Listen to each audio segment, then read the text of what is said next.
everybody, it's Stephen Smith and you're watching the MySpace music feed, your exclusive look into the world of MySpace music. And on today's episode, we've got interviews with country music superstar Taylor Swift and from Oklahoma, the Flaming Lips.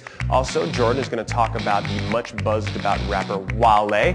But right now, let's head down to Nashville, Tennessee, where our own Caduce sat down with the lovely and talented and just plain awesome Miss Taylor Swift.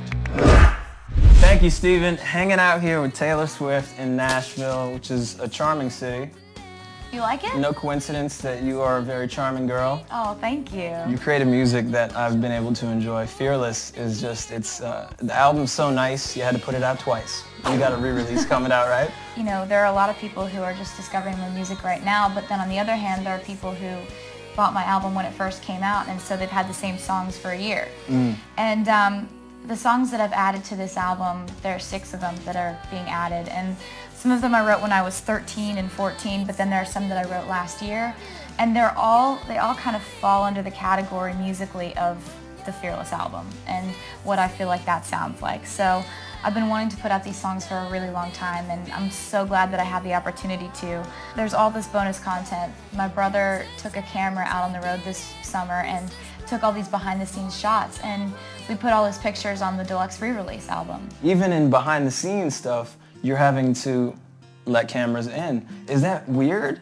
You just have to alter your perspective. Like, for me, if I were to look at my life the way it was before all this happened, it would be shocking to see all the differences. Like, I know now, with this perspective change, that if I go out to dinner, I'm going to be talking to a lot of people, and there's probably going to be a line of people that form in front of a table, and I'm going to be signing autographs all night. But that's my life now.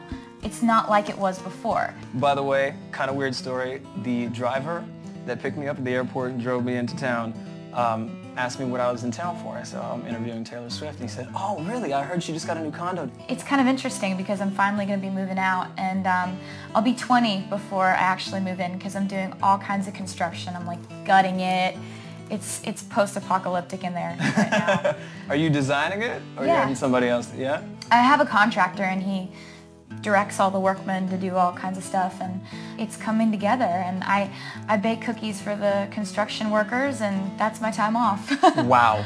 What's been the defining moment? Has it been the Madison Square Garden show? Like, what point did you realize this is going all right? When the Fearless tour started and the headlining tour started, that was when it really hit me that I can sell out an arena. This is insane. The fact that the fans were there for me and had my back and sold out those places was really great. It seemed like you were actually nervous. Well, my parents raised me to believe that the world doesn't owe me anything. And that if you get success, you're lucky, you're extremely lucky because you're not owed that success. And I've never felt entitled to anything. And I've always expected to have to work really, really hard to get anywhere. So with all of this coming at me so fast and all of this success happening just in this wonderful, rapid pace that it's happening, it just feels like a dream, and I get excited about everything. Hey, what's up? Jordan Taylor here. In this week's news, Washington, D.C.'s Wale has been turning hip-hop heads since the release of 2008's The Mixtape About Nothing, his Seinfeld-inspired internet classic. Now the MC is poised to go mainstream with Attention Deficit, his major label debut. And you've already heard Chillin' featuring Lady Gaga, which has racked up over 5 million plays here on MySpace. But starting October 29th, the entire album will be featured here at Wale's profile. Be sure to check it out. Thank you very much, Jordan. Now, our next guests are from Oklahoma and have produced some of my favorite records, from In a Priest-Driven Ambulance to The Soft Bulletin. Join us now as we sit with Wayne Coyne, the man behind the Flaming Lips, to talk about their brand new album, Embryonic. Thank you. It is Caduce hanging here with Wayne from the Flaming Lips. Well, your new stuff is getting some interesting reactions. Just about every review I've noticed is saying that it's very left. It's just even more weird than you guys normally are. Is that how you feel about it? You know, when you do it, I don't think you would ever think that it's all that weird. You think, well, we're just doing what we like. And then I think when you step back from it, sometimes you think, oh, wow. But I do know on Embryonic, we were purposely hoping to do, you know, unexpected music, even for ourselves.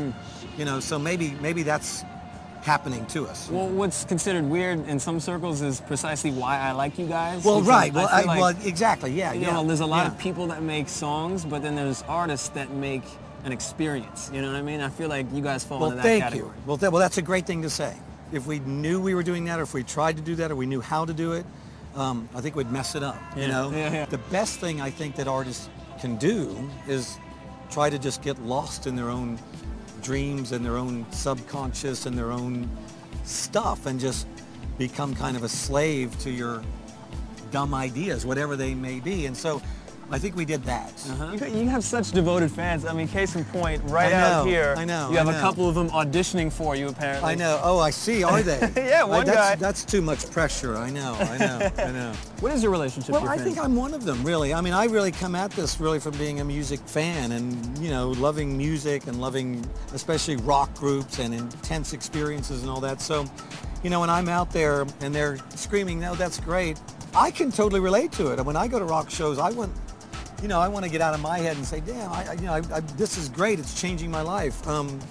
So I don't know. I really feel like I'm one of them. The Flaming Lips. If you haven't seen them live, you need to. Now, on behalf of Caduce, Jordan, and myself, I want to thank you for watching this week's MySpace music feed. Tune in next time as we sit down with Weezer and Tokyo Hotel. They have magnificent hairdos and mustaches. Watch to find out who has what. I'll see you next time.